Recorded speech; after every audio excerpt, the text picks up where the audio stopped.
E aí, pessoal, tudo por 8? Rafis mais uma vez aqui na área. Vamos dando uma continuidade aos nossos trabalhos. Vamos ver o relatório de dezembro do TEP e acompanhar o que aconteceu no mercado aí. Temos bastante coisa para falar em relação ao fundo. Vamos direto lá para o relatório? Relatório de dezembro. Como a gente já viu, né, nos vídeos anteriores, o TEP é um fundo focado em adquirir imóveis em boas regiões ali de classe B. Então eles fazem umas obras para deixar ele com uma cara de classe A, usufruem por um tempo e depois vendem esses imóveis para pegar esse ganho de capital. E em números a gente vê que a cota fechou em dezembro a R$ 80, um descontinho aqui ó, em relação ao patrimonial, né, que é 98, esse descontinho aqui no PVP, ó, 0,19. O patrimônio bruto, aqui na casa de 417 milhões, o que mostra que o fundo ainda tem um espaço para andar, né, para crescer. O valor de mercado no preço de fechamento por metro quadrado, né, de R$ 8.800, o que mostra um certo descasamento com o mercado real.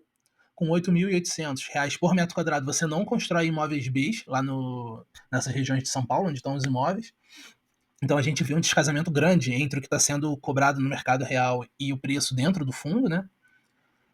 O fundo tem 38.300 metros de área bomba, é bom. Vacância física zerada, muito top. Vacância financeira aqui na casa de 3,46, que são as carências que o fundo dá, né, nas renovações de contrato e tudo mais, mas isso a gente vê mais lá para frente no relatório. E aluguel em atraso na casa de 0,12, também tranquilo, o fundo já está vendo que tem que ver para receber. E os contratos médios no fundo na casa de 6 anos, né? Também muito top. O que a gente paga, né? O cotista paga aqui na casa de 1,13, no máximo, né? Então também uma taxa bem boa. Na leitura de mercado, né, pela gestão, a gente viu o mercado financeiro estressado nesse final de ano, juros subindo, tudo que a gente viu, nada novo, né? E para o fundo, a gente tem o 15º mês consecutivo, com tudo locado, muito bom, considerando que Lages está passando, né, por um período muito forte, assim, de mercado batendo em cima. E acho que a informação mais importante de dezembro realmente foi o fato relevante do CRI, para aquela parcela de 55 milhões do edifício GPA que o fundo precisava pagar, em que o fundo captou 62 milhões, nesse CRI é uma taxa de IPCA mais 8,17. Aqui ele cita o link para o fato relevante, então vamos dar uma olhada nesse fato relevante, porque ele ajuda muito a gente a entender o que aconteceu, né? Um tópico aqui que eu acho bem legal é os fatos relevantes, né? A informação como um todo, por parte da Telos, no TEP, costuma ser muito boa, né? E esse fato relevante ele veio muito bom, assim. Então, mesmo que você não tenha o fundo, olha como que o fundo explica as coisas e peça para a gestão dos fundos de vocês apresentarem dados assim, porque ajuda muito, né, os cotistas. Mas vamos para o fato relevante.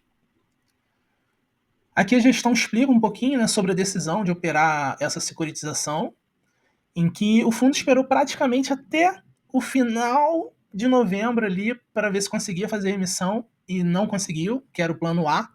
Então eles abriram um pouco a mão de fazer esse follow-on e seguiram, né, pela securitização, mas as taxas, os valores já estavam sendo costurados com alguns outros agentes de mercado caso o follow-on não acontecesse, né? O mercado já estava derretendo, então eles realmente optaram por fazer a securitização, só que com taxas bem negociadas desde de antes. Dando uma continuidade aqui, eles mostram todos os valores envolvidos, né? Eles têm 215 mil para receber do São Luís, da venda do São Luís, todos esses desembolsos aqui. Aí eles compraram o edifício Faria Lima 1355 e o edifício GPA, mais esse desembolso aqui, o que faz com que essa parte, né, essa negociação, fique com um valor negativo de caixa. Aqui não está aberto exatamente nos meses em que a Telos precisa pagar. Então, a gente não está vendo aquela parcela individual de 55 milhões, que foi a parcela que exigiu esse CRI, né? Mas a gente vê quando voltar lá no relatório, que ela está separado por mês. Aqui, no fato relevante, eles deram um valor completo. Falando sobre o CRI, o fundo captou 62 milhões, é uma taxa de PCA mais 8,17. Aqui foi uma falha minha de não colocar aqui no vídeo para vocês, mas esse valor bruto aqui é um valor alto, porém, quando saiu esse fato relevante, Se a gente fosse olhar lá no Tesouro Direto, a gente vê que a taxa para o mesmo prazo dessa dívida, que seria o Tesouro 2035, mais ou menos 10 anos, estava em IPCA mais 7 e uns quebradinhos, assim. Então, essa dívida, proporcionalmente, comparativamente, ela foi barata. Porque no Tesouro você teria uma taxa de 7,17 e o fundo conseguiu pegar 8,17, então conseguiu pegar uma taxa muito boa. E esse valor de 8,17 é menor do que o valor que o ativo gera, né, de resultado. Então é um carrego positivo garantido, né, o que é muito bom também para a gente, assim. Durante os primeiros 24 meses, o CRI está em carência, então só vai pagar os juros em cima do valor aqui dos 62 milhões. E essa parte aqui da distribuição de dividendos é 2,5% maior em relação ao cenário de emissão, foi que as projeções que estavam nos relatórios anteriores, o fundo considerava que ia emitir. Então, como você vai gerar mais cotas na emissão, o resultado que você tem do ativo, ele ia ser dividido, vamos botar assim, o resultado a ser distribuído, né, para os cotistas. Ele vai ser dividido pelo número maior de cotas. Então, isso ia dar um provento menor por cota. Como não teve a emissão e se tomou o CRI, neste comparativo, o que a gente vai receber por cota acaba sendo maior do que se tivesse mais cotas da emissão. Por isso que ele fica 2,5% maior do que em relação à emissão. Entenderam? E aí, esse maior gera aproximadamente 6 centavos por cota adicionais durante o período de vigência do CRI. Beleza? O CRI mais detalhado, né? 62 milhões, é baseado no contrato de locação lá do GPA, e por isso é uma taxa baixa, porque é uma empresa muito sólida, né? Com bom rating de crédito. Foi tomado aqui no final de 2024, 10 anos de prazo, IPCA mais 8,17. E o fundo, ele não quer, né? Eles até falaram em live e tudo mais, ele não quer que essa dívida se prolongue ad infinito. Então eles conseguiram fazer nessa parte de multas quebrar em séries diferentes em que 12 milhões é possível de ser pago sem incidência de multa. Então, sei, considerando que o mercado deu uma melhorada e tudo mais, o fundo consiga captar esse dinheiro, ele consegue já pagar essa série 1 sem multa, o que é muito bom. E os outros 49 milhões, né, o restante, não podem ser quitados, né, nos primeiros 18 meses. E depois desse período, tem umas multinhas aqui de prêmio, se pagar em dinheiro ou pagando anos depois, mas antes de 10 anos, né? Que seria o tempo remanescente. Mas são valores bem ok, assim. Então acabou sendo um CRI contraído muito bom pro fundo. Bem interessante.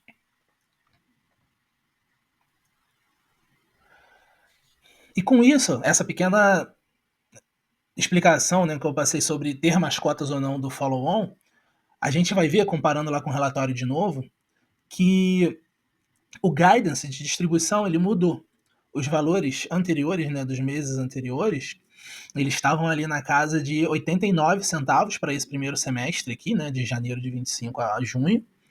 Só que como o caminho foi seguir pelo CRI mesmo, esses valores mudaram. Janeiro pagou 78 centavos para ajustar, né, essa rota, e nos outros meses vai pagar 95 centavos. Essa distribuição ela gera 19 centavos a mais de pagamento. De novo, como tem menos cotas, né, não foi feito follow-on, o que ia ser distribuído vai ser distribuído para menos cotas. Então, aumentou o valor dessa distribuição em 19 centavos. Que é muito bom também, né? Para quem já era cotista, acaba recebendo mais, que é bem bom. E também eles abriram aqui o guidance para o restante do ano aqui na casa de 74 centavos, né, com mais algumas parcelas que o fundo tem a receber de vendas anteriores, o que é muito legal também. E aí a gente vai ver que o operacional gera um pouco abaixo disso aqui, tá? Mas como o fundo ainda tem parcelas para receber de outras vendas, esses valores vão se prolongar por mais um tempo, pelo menos ali até o final de 2026, imagino eu.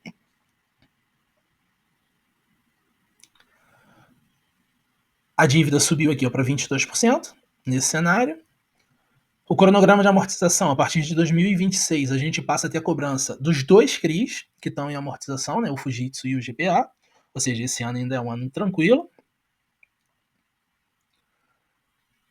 E nessa página, eles mostram que o fundo, com o caixa que ele tem, ele consegue lidar com todas as obrigações até junho de 2027, sem ter que vender nada, sem ter que emitir, nem nada demais.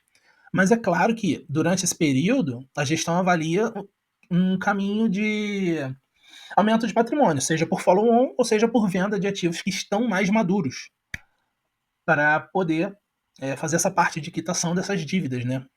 Então a gente vê que a partir de julho de 26 o impacto das amortizações e o caixa caindo um pouco mais. Então até que junho de 27 o fundo tem que resolver essa questão e vamos acompanhando. E por fim, aqui no fato relevante, eles citam algumas perguntas, né? Perguntas e respostas e tudo mais. Essa parcela aqui, ó, que eu comentei mais no início, né, de 55 milhões, que era que tinha que ser paga, que foi a que realmente necessitou do CRI. E por que o fundo não foi pelo follow-on, né? Porque como tinha um deságio, não ia fazer emissão abaixo do VP. Então foi uma tratativa bem boa, assim. Para quem é cotista do fundo, eu recomendo ler esse fato relevante. Tem bastante coisa legal aqui nessas perguntas e respostas. Mas vamos voltar lá para a apresentação. Dando continuidade ao relatório, então, né? Fecha o fundo, a parte de fato relevante. O fundo teve reavaliação também em dezembro, teve uma variação positiva aqui de 2% no patrimonial do fundo, o que é bem bom considerando que a taxa de juros subiu e que muitos fundos tiveram um deságio por causa desse cenário macro, né? Ver para Lages o patrimônio subir, pô, chama atenção. O novo guidance de distribuição, né, de 95 centavos nesses meses, e em janeiro aqui saiu de 78. Até peguei o relatório antigo aqui, só pra gente dar uma olhada como é que tava.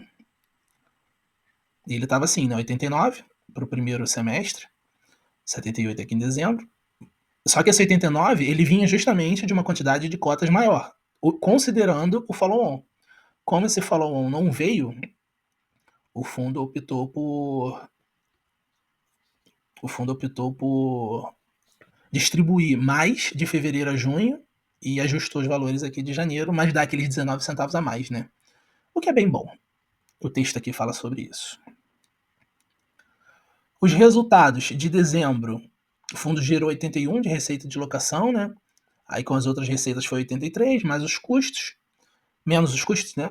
A gente cai em 67 centavos de operacional. Se nós considerarmos aqui a cota nessa casa de 78 centavos, que é o que a gente está vendo no mercado aí, dá aproximadamente 10,3%, né? Em cima do resultado. O que para Lages é um valor alto, bem alto, né? Mas considerando que tem aqui essa reservinha de 31 para distribuir e mais parcelas de venda para receber, então deve ficar girando naquela casa de 74 centavos, como eles colocaram lá no outro guidance, né? Beleza? Composição do patrimônio líquido, o que tem aqui de ativos, alguns passivos, ficando com aqueles 417 milhões que a gente viu lá em cima, e ele ainda tem 17 milhões de ganho de capital para distribuir, ficando no final com 400 milhões de patrimônio ajustado. Essa parte é aquela parte que eu comentei bem mais lá no início, da divisão pelos meses certos, né? Tanto dos pagamentos quanto dos recebimentos. Os 55 milhões aqui não estão mais aqui, né? Claro, porque eles foram pagos com CRI, tá até escrito aqui em cima. E em fevereiro agora, o fundo tem 36 milhões para receber, parcela aqui ó, da venda do CSL. Esses 36 milhões aqui, eles já consideram que o ganho de capital está separado. Então isso aqui é o que entra realmente para o fundo de principal.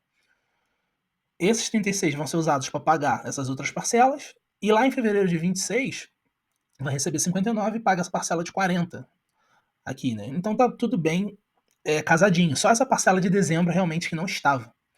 Então ela foi resolvida com esse CRI. Beleza?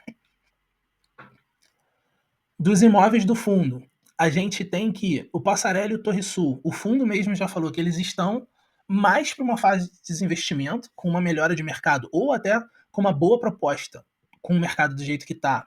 O fundo já pensa em se desfazer desses imóveis. justamente para gerar aquele caixa, como a gente viu lá, para honrar com as obrigações a partir de 2027, né? E dos que ele ainda está trabalhando em cima, o Faria Lima 1355 é onde está sendo colocada mais energia. A gente consegue ver aqui também que é o imóvel que o fundo não tem a maior participação em percentual, mas ele tem as decisões majoritárias, os outros donos, né, ouvem a TEP para resolver as coisas, e aí o fundo agora está buscando certificação LED desse imóvel e tudo mais. É o imóvel que está tendo mais trabalho em cima, em redução do custo da administração, que a gente viu no relatório passado, que eles estão querendo diminuir o percentual dos custos condominiais, né, para os inquilinos, obtendo LED, vendo questão de L ponto, mas enfim, isso aqui é esperar eles falarem mais. Receita por setor, receita por ativo, a gente vê que é dividido, né, entre os fundos aí. Como são 5 imóveis só, esses valores ficam mais altos, mas é bem dividido entre eles. Bastante contrato PCA. Aqui em 2025 a gente tem poucas revisionais, né, vencimentos de contratos, então bem tranquilo também. Os meses de renovação desses 4% aqui, né? Então, em janeiro, agora que a gente tem mais renovações. Aquela média de 6 anos dos contratos. Aqui é aquela parte da carência, da vacância financeira, né? Que a gente viu mais lá no topo do relatório, que é justamente esses valores aqui, que são dados como carência, como descontos, principalmente quando tem essas renovações, o fundo ele não dá esse aumento no aluguel direto, né? Então ele dá um tempinho, vai aumentando gradativamente esse aluguel até chegar no valor acordado, e aí o fundo ainda tem esse valorzinho aqui para receber. Mas aí a gente já vê que não é uma diferença tão grande assim, né, entre o potencial e o que o fundo já recebe. O fundo está zerada, a vacância física, aqueles 3,46 de vacância financeira, muito bom também. Receita de áreas comuns, o que é muito bom, uma fortaleza aqui do TEP, que é explorar também as áreas não só do imóvel, mas receitas adicionais, né?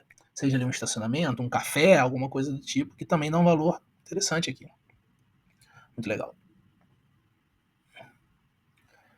Evolução da alavancagem, como nós falamos, né, ela sobe para 22%. A gente viu esse gráfico lá no Fato Relevante. O impacto aqui a partir de julho de 2026, né? Dos 2 CRIs tomados. Em relação à liquidez aqui, ó, na casa de quase 1 milhão, né? Por dia. Ainda é um valor não tão bom, mas para o tamanho do fundo é um valor ok. Crescimento do número de cotistas, né? A gente vê a média de negociação aqui por mês perto de 1 milhão. Então, muito tranquilo, muito bom.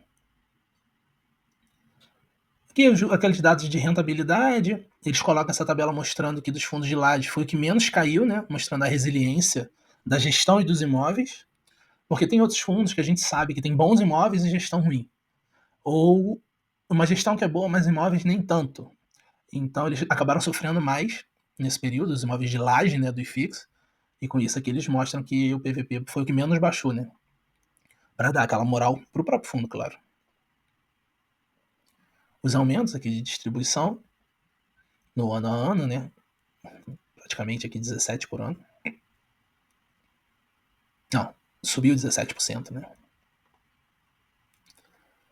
Esse pequeno histórico de vendas aqui, aquelas parcelas que o fundo tem para receber foram da venda aqui do Timbaúba e da venda do condomínio São Luís. Esse aqui, vendido pro KNHF, se eu não me engano, foi para a Quineia. Esse aqui, a venda foi feita porque o fundo não conseguiu chegar num acordo com os outros donos para ter maioria, né, no imóvel. Então, ele preferiu se desfazer. E as outras aquisições, claro. Preços muito baratos para os imóveis em si e para as regiões. E o slide final aqui, né, de investimento por segmentos. Enfim. Do relatório é isso. A gente terminaria, né, por aqui.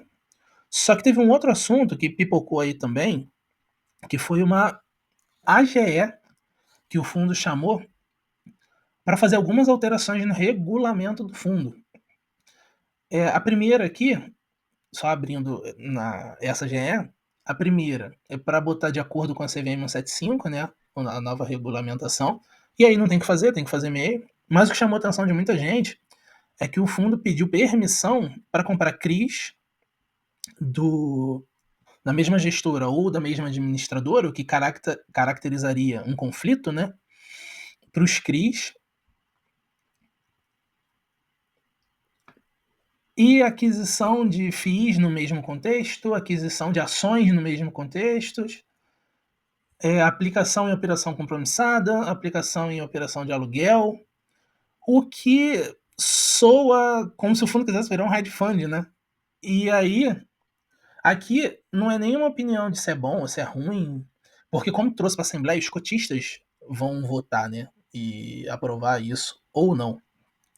Mas chama atenção que o fundo quer abrir possibilidades.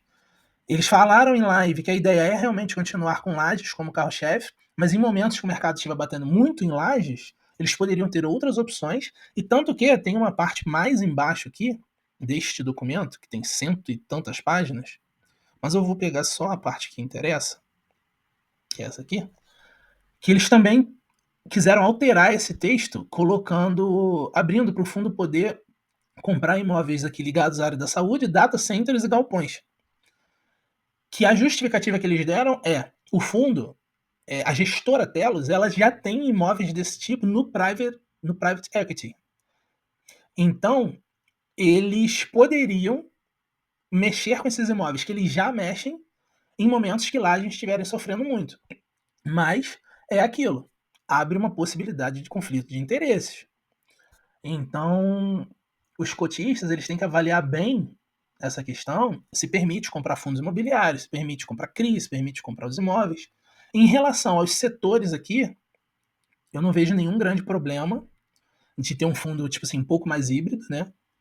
E eles carregando o fundo como o chefe ali, as lajes, mas eu não vejo problema, não são áreas ruins para se ver, mas todos os itens que estão sendo citados, aí realmente acho que os cotistas têm que avaliar se valem a pena ou não. Pessoalmente, né? Opinião pessoal. Eu acho que todos não, mas fica a cargo dos cotistas do fundo votarem no que é melhor ou pior dentro do seu entendimento. Beleza, pessoal? Vídeo longo. Peço desculpas por isso, mas como vocês viram, aconteceu bastante coisa saiu esse mês. E acho que é isso. Fecho por aqui. A gente se vê no próximo vídeo.